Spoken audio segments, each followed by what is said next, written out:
to your local church should be easy, and with Tidely, it is. Just download the app and securely register your credit or debit card. You're done. Now you can give during church services or anywhere else. Use Tidely to give a one-time gift or set up recurring donations. It's that simple. It's fast, secure, and easy to use. Tidely, the simplest way to give to your local church.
Good morning, church. Good morning, Newsoul. Let's stand up and worship together.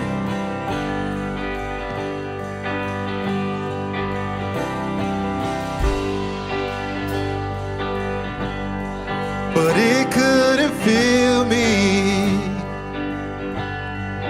Man's empty praise and treasures that fade are never enough. Came along. Then you came along and put me back together, and every desire is now satisfied right here in your love. There's nothing, oh, there's nothing better than you.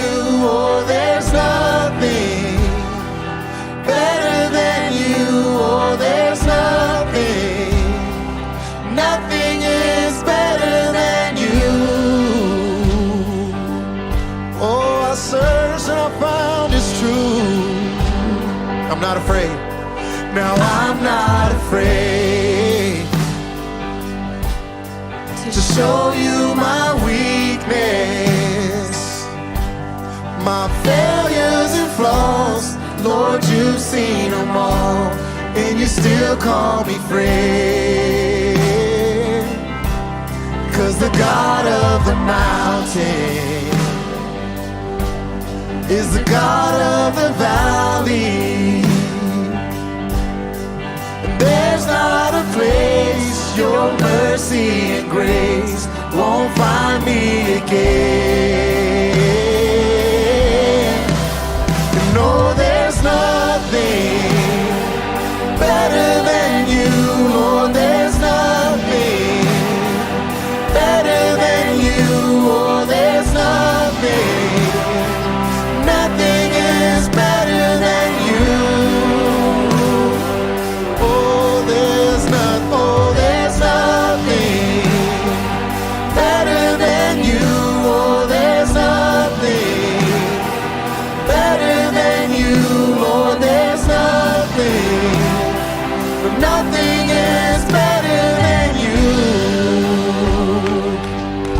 stirred up. Yeah. Morning to dancing. You turn mourning to dancing. You give beauty for ashes. You turn shame into glory. And you're the only one who can. You turn mourning to dancing. You give beauty for ashes. You turn shame into glory. You're the only one who can. Graves into gardens. You turn graves into gardens. It's what you do. You turn bones into armies. You turn seas into highways. You're the only one who can. You're the only one who can. You're the only one who can. Oh, there's nothing better than you, Lord. There's nothing that is better than you. Oh, there's nothing better than you.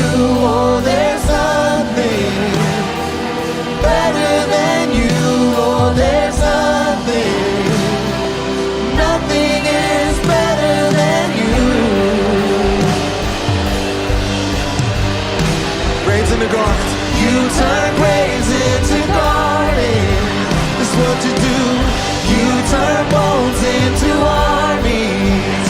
Every time you turn seas into highways. You're the only one who can. And you turn graves into gardens. You turn bones into armies. You turn seas into highways. And you're the only one who can. You're the only one. You're the only one who can. You're the only one. You're the only one who can. Yeah.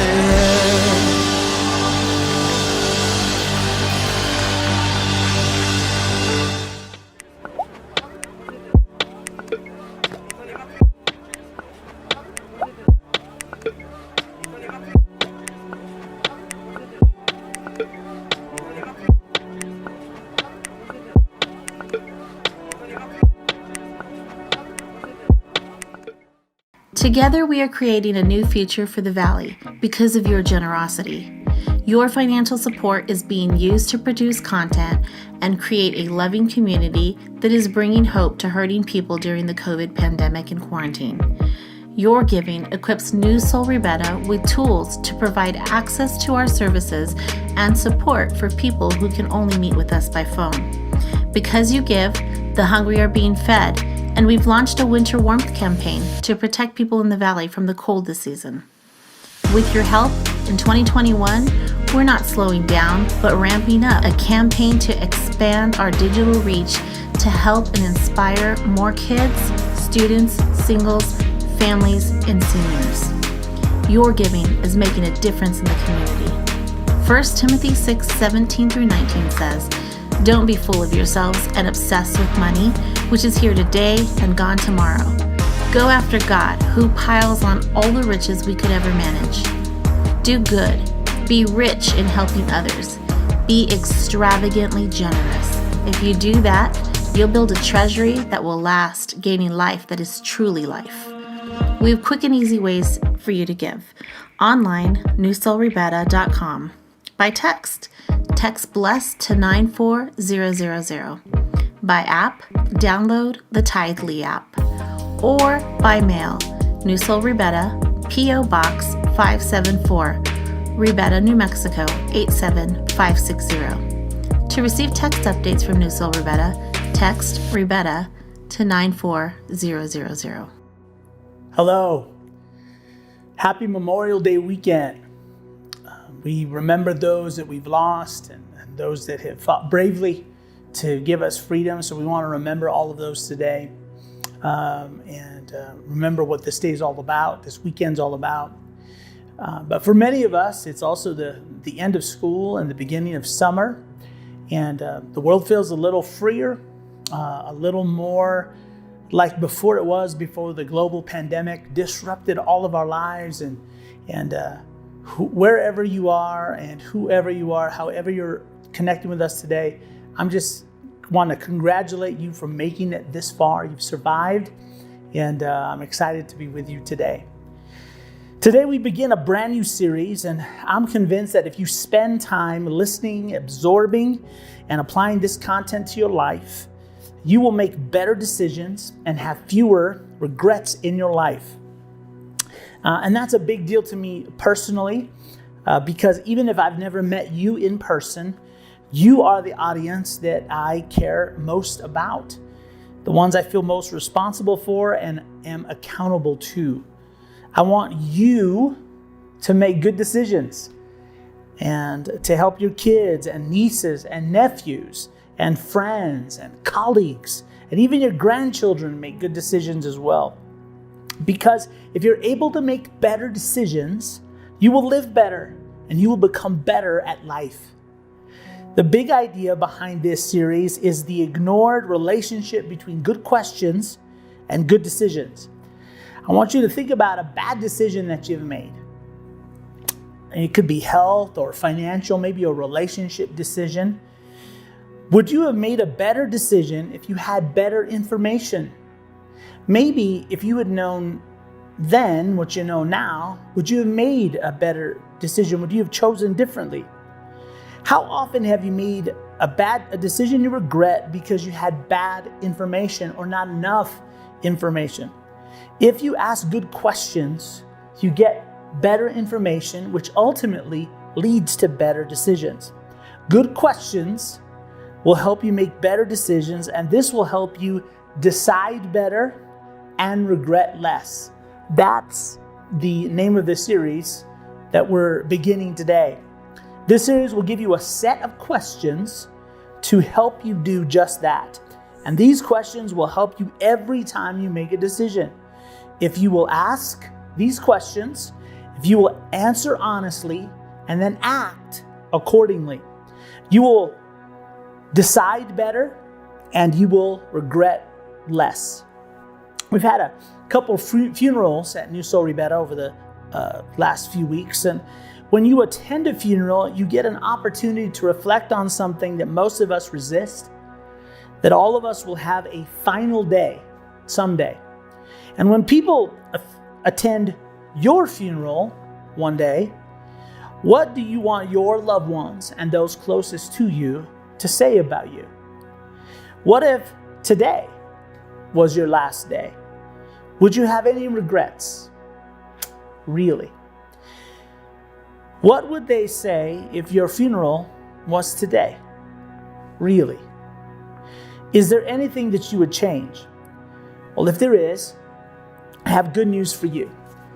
That this series will give you a brand new opportunity to do something about it. If you begin today to make better decisions, you will make sure that your life is going in the direction that you want it to go. That your life will end up where you want it to be at the very end of your life. So this is important because the decisions you make today and from now on will impact your descendants that you will never even meet and will help determine the future of generations to come, because you're not the only person that is impacted by your decisions. Your decisions will help shape their story. Your fingerprints will be on someone else's future, your descendants and the people you're connected to. For example, many of you know that my father was abandoned by his father as a child. He grew up near Ribera in Sena, New Mexico, and he and his 6 brothers and sisters. my grandfather admitted my grandmother into the state mental hospital in Las Vegas, New Mexico, and ran off with one of the nurses there to begin a brand new family with her. My father spent years living with relatives, bouncing around from house to house, and even spent time in an orphanage. As you can imagine, he and his siblings felt rejected, hurt, and angry towards their father and their life and life itself, some of them even towards God. Many of my father's siblings carried all of that pain inside of them, and it resulted in influencing their own destructive life choices. And it brought pain and suffering to them and the people closest to them. When my dad decided to become a Jesus follower, he had to decide whether he was going to forgive his father or not. His father had not asked for forgiveness and wasn't likely to do so. He decided to go to his father, who was sick in the hospital at the time, and forgive him. It was one of the toughest decisions of his life, but he did it. He spent the next 40 years of his life loving his wife, raising his family, free of all that anger and bitterness. He created churches and was instrumental in transforming the lives of thousands of people. He helped save marriages and keep people from killing themselves. He helped addicts find freedom and developed leaders of other churches and schools and businesses. The lives impacted include my own life and the life of Newsoul Ribera. What if he had made a different decision? What if he decided to hold on to the hate and anger? No one would have blamed him, right? So what about your life? What if your mother or father had made a different decision about the things that impacted you and your family? What if they hadn't conquered that destructive habit?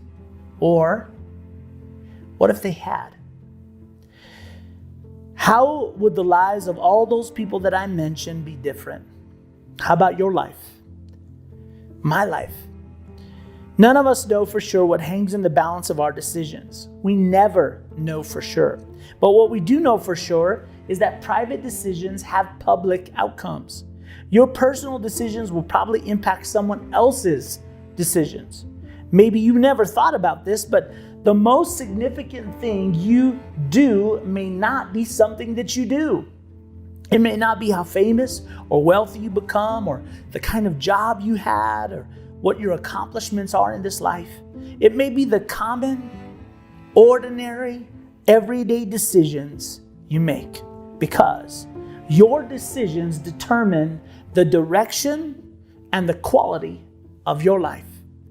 You know this, but there's a good chance that where you are today financially, emotionally, physically, mentally, in your career, in your life, is a result of the decisions you've made along the way.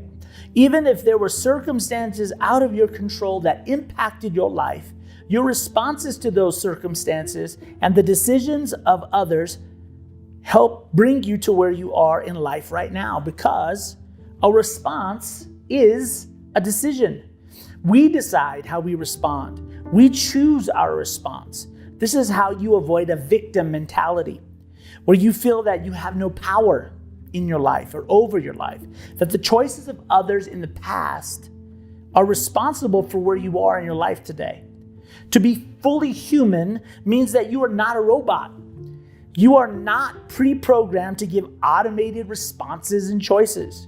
To be fully human means that you have the power to choose the life you want to lead. A position not even God has in your life. This is important because God will not decide for you, because He wants you to learn how to make good decisions. Part of what it means to live well is to learn how to make good decisions. This is not easy. It's not quick. And God will not do this for you. It's a gift He's decided to give to you. You are free to choose. You are free to decide. So how do you decide? How do you make your decisions? We all have a grid or a list of questions we use before we make any decision. Every decision. From getting out of bed, to what kind of food we eat, to who we marry, to what kind of job and career we choose. You may not have thought of them in this way, but they're there. There might be subconscious, but they help inform your decisions. Yours might look like this. Under the surface of every decision, small to large, you ask yourself these questions. Will I enjoy this? Will this hurt me? Will it hurt someone else? Will anyone find out? What's my out if someone finds out? Yours might look like this, or it might be a little bit different. But in this series, I want to give you a few more questions that will help you get better information and ultimately help you make better decisions. Here's a saying I think would be very helpful for you to memorize as we begin this journey to better decisions. And it comes from the book of Proverbs. It's an ancient saying. It says, "The prudent see danger and take refuge, but the simple keep going and pay the penalty." The prudent, the wise, the shrewd see the danger coming and they do something about it. They prepare for it so they're protected. But the simple, the foolish, the immature, the naive, the proud keep going and pay the penalty. This is important because the easiest person to deceive is the person in the mirror. That's right. Think about the regrets you have in your life. Think about the bad decisions you made. You got a few of them in mind? Think about them for a minute. Think of those regrets you have. Do you know who was there for all of them? Who was the one who probably masterminded most of them? You. That's right. If you think about it, you have probably done more to undercut your success, your peace of mind, and your joy in life than anyone else on the planet. I know this because I'm just like you.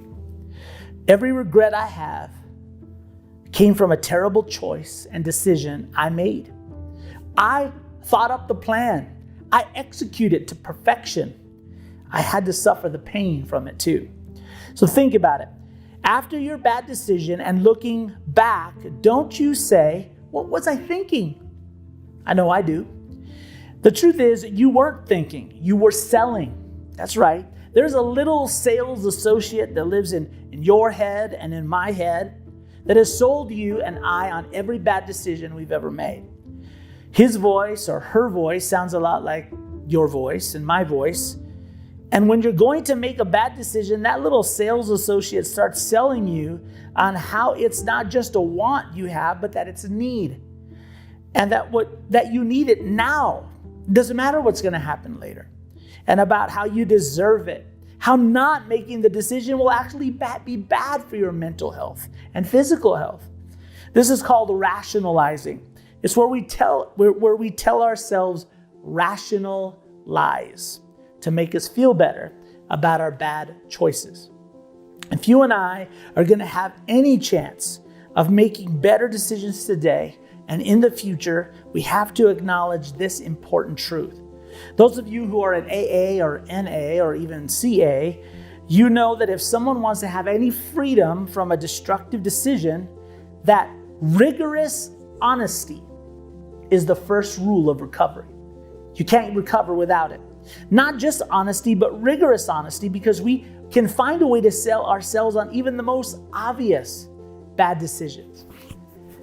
Just think back on all those regrets you have. If you need proof, just think about those. You sold yourself on every one of those decisions. In our culture, we have made positive self-esteem one of the most important values in life. Since you were in preschool, you were given a graduation ceremony from passing from naps and toilet training to knowing your letters and spelling your name. You were given a participation ribbon and a trophy for showing up to athletic events, and there's nothing necessarily wrong with any of those things. It's good to celebrate life and to value our children and to have a positive self-image. Our culture makes sure that we feel very good about ourselves. But if you're going to make better decisions, you need to begin with rigorous honesty, which means that you tell yourself the truth, even if the truth makes you feel bad about yourself.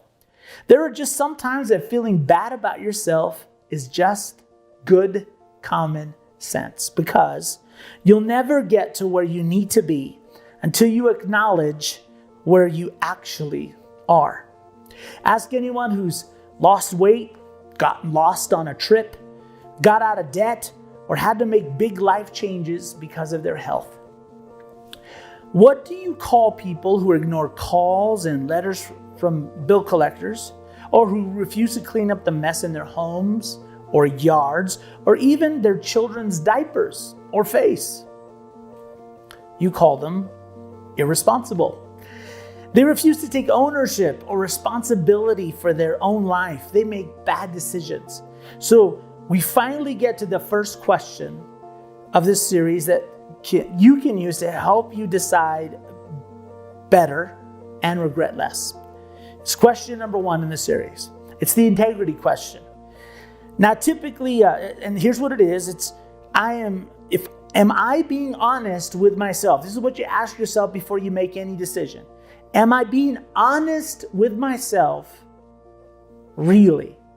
Now, typically someone like me, a pastor or a church leader, would tell you exactly what to do when you need to make decisions, but that's not what I'm going to do. Chances are you just do what you want anyway. You always have, right? So I'm not going to tell you to be honest with yourself and then go do the right thing. Instead, I want you to be honest with yourself and deal with what to do with that information later. You owe it to yourself to at least be honest with yourself. We add the really part in this question because we tell ourselves rational lies, don't we? Even when the truth is right in our face, how do we respond? Come on, think about the regrets in your life. We say, oh, we're okay, or nothing's gonna happen, or it's no big deal, or who am I hurting, or no one will ever find out. We start selling ourselves on a bad decision. So from now on, to make better decisions and have fewer regrets, as soon as you start selling you on anything, you should hit pause. You should just pause. I'm not asking you to stop forever, but just pause for a moment and think about that sales associate and the sales job he or she is doing in your mind, because we rarely have to sell ourselves on a good idea, right? If it's a good idea, it sort of sells itself. You normally don't have to talk yourself into eating more veggies or going for a walk a few times a week or drinking more water. When your doctor suggests these things, we normally don't argue with them and want more proof or data or research citations from a medical journal. We don't tell him that they're bad ideas.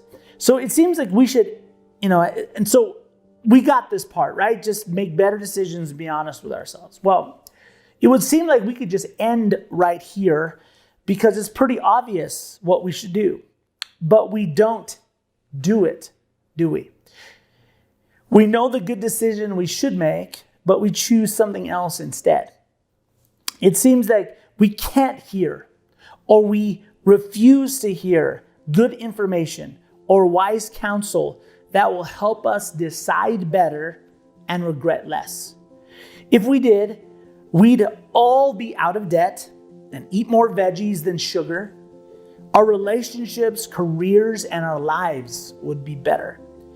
You knew the decision you should have made. Come on. Why didn't you make it? It's like there's something wrong with us. There's something wrong with you. Something wrong with me. So, what's wrong with us? We all suffer from confirmation bias. This is when you seek information that supports your opinion and rejects or ignores any conflicting data. Once you have made a decision, made your mind up about anything, your brain goes to work finding all the reasons to confirm why your decision is a good one, even if it isn't. And it also goes to work rejecting any reality that conflicts with your decision, even if there's more reasons to not make bad decisions. It's really smart. It's the brain, after all. And it's why we don't see the world as it is, but instead we tend to see the world as we are. We all suffer from this. To illustrate, there's a true story, a narrative that may prove instructive and helpful to us in this conversation, in this talk, in this message. It begins with a professional life coach and a royal advisor named Jeremiah. He wrote the Old Testament book of Jeremiah. The story takes place 600 years before the birth of Jesus in ancient Israel. And Jeremiah advised and coached a king there named Jehoiakim, along with other kings. Their careers would have gone much smoother and they would have lived a lot longer had they taken Jeremiah's advice. But the advantage of being a king is you get to do whatever you want, and you don't have to take anyone's advice. King Jehoiakim, who we'll call King J for simplicity's sake, he became king when he was a teenager. His nation, Judah, was paying a financial tribute or a tax to Babylon, who was the most powerful empire in the world at that time. It was either pay tribute to Babylon or get conquered.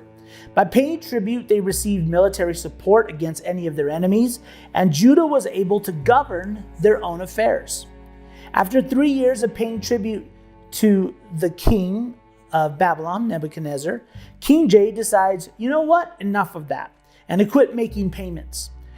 Worse than that, he switched banks. He declared loyalty to Babylon's fiercest rival, Egypt. When Jeremiah heard about King J's decision, he begged him not to do this. It wasn't just a bad decision, it was dangerous, because Nebuchadnezzar was in a foul military mood at the time because he had been defeated in battle by Egypt recently. He was looking to vent his frustration, and a vassal state that had just sworn allegiance to his enemy would be a perfect target. Jeremiah advised King J that not only was the decision dangerous and foolish, but that it was in direct opposition to God's will for the people and the nation. King J refused to listen to Jeremiah, because that's the beauty of being a king. You don't have to take anyone's advice.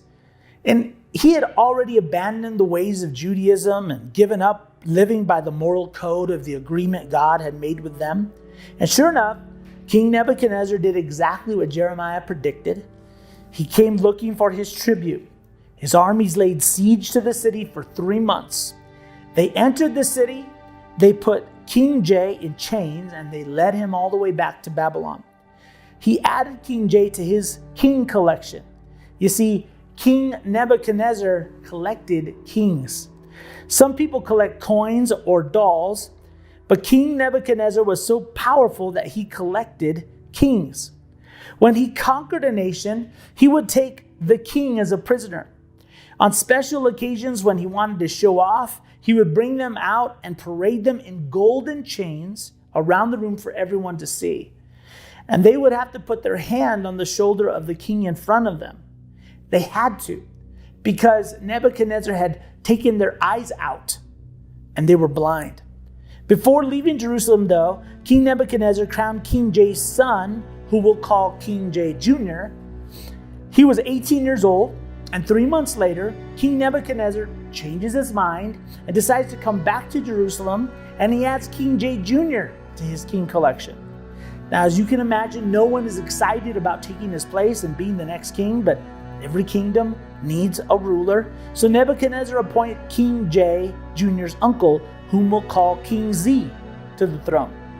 He was 21 years old, and what King Z didn't know, and no one knew, is that he would be the last king ancient Judah ever had. Because, like the kings before him, King Z would not listen to sound advice. In fact, one of the Jewish historians said about him, he did evil in the eyes of the Lord and did not humble himself before Jeremiah the prophet. Once his mind was made up, he could not hear wise counsel or good information. He did exactly what those before him had done, even though he had seen how it worked out. He refused to pay tribute to Babylon. Jeremiah pleads with King Z to change his mind, that it was going to end badly for everyone, for the nation, for the people, for him and his family. But kings will be kings. And Jeremiah took his message to the streets and people, and he went around the community saying that when Nebuchadnezzar shows up, that the people should let him in the city. When King Z heard that what Jeremiah was doing, he had him thrown into an empty well in the ground so he could shut him up. Because he was scaring the children. Actually, he was scaring the entire population. And they should have been scared. Sure enough, just as Jeremiah predicted, Nebuchadnezzar showed up with his army, surrounded the city, and starved the city into submission. The people were starving to death. When King Z realized his mistake, what did he do? He ran to that empty well to find Jeremiah. He says, Jeremiah, pray to God to save us. Jeremiah told King Z it was too late, that the fate of the city had been sealed. Their only hope was to open the gates and beg for mercy from Nebuchadnezzar. But King Z knew that this would end badly for him. So he decided to sneak out of the city in the middle of the night with his children and his bodyguard. Another really bad decision. King Z was eventually captured and forced to watch as Babylonian soldiers butchered each one of his children one by one before his eyes. And that was the last thing he ever saw, because he was blinded and added to Nebuchadnezzar's king collection. When you read a story like that, or watch a movie or a show like that, or maybe see it played out in real life, you can't help but think, what were they thinking? How could anyone be so clueless, so deceived? Jeremiah was there for all of this tragedy, and he answers that question for us. He writes, the heart is deceitful above all things and beyond cure. Who can understand it? Your heart, my heart, his heart, her heart, even those precious angel children and grandchildren of yours, their hearts. He chose his words carefully, Jeremiah did. See, deceitful is different than dishonest, right? Dishonest is just not honest, and it's easier to spot. But deceitful is tougher to see. It's half-truths and a few truths and untruths, and they're all mixed together. It's pretending and faking, acting.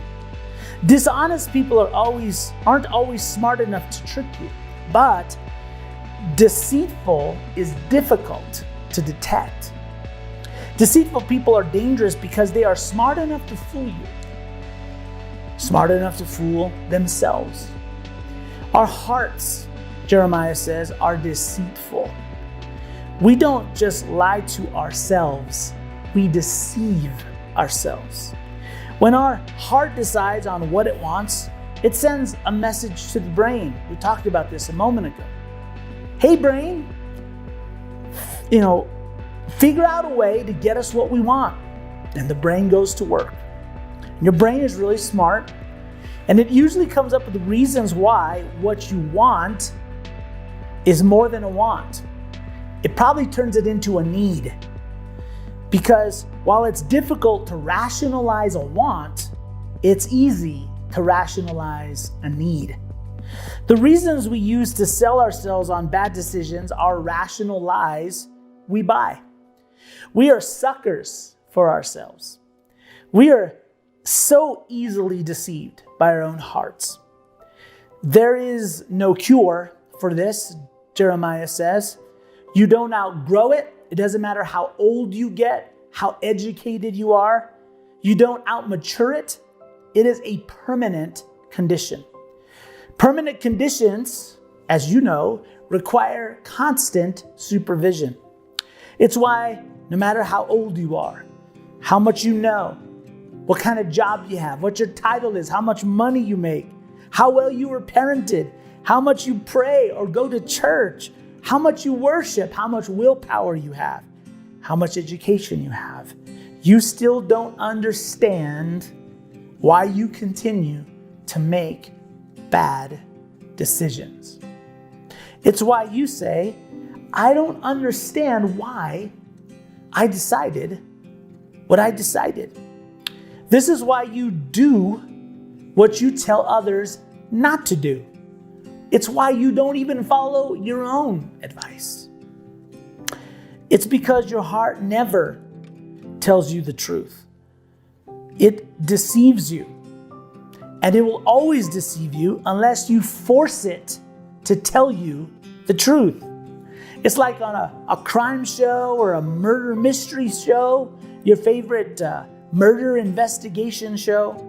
It's where they find the perp or the unsub or the suspect, and they get him in the interrogation room, and the suspect lies and hides from the truth until they put him in that room with a special mirrored glass, and they finally force them to tell the truth.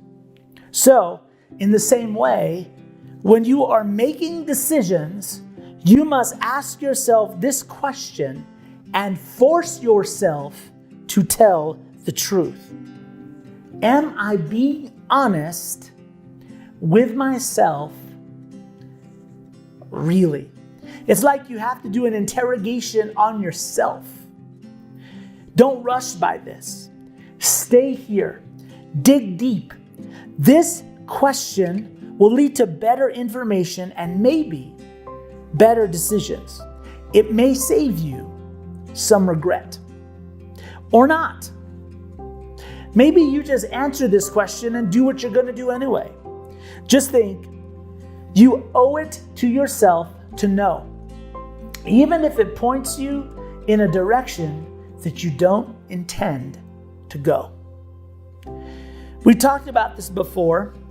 Even if you don't change your mind, at least, I plead with you, at least ask this question of yourself and be honest with yourself. Find out, am I telling myself the truth, or am I selling myself a regret? It's going to be one of those, and you owe it to yourself to find out which. So, from this point on, you need to make the integrity decision, which says simply, I will not lie to myself, even when the truth makes me feel bad about myself. This will help you live better and make you better at life. Don't miss next time. Well, we'll continue with part 2 of Decide Better, Regret Less. Here is where I lay it down, every burden, every crown. This is my surrender. This is my surrender. Here is where I lay it down, every lie and every doubt. This is my surrender.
surrender.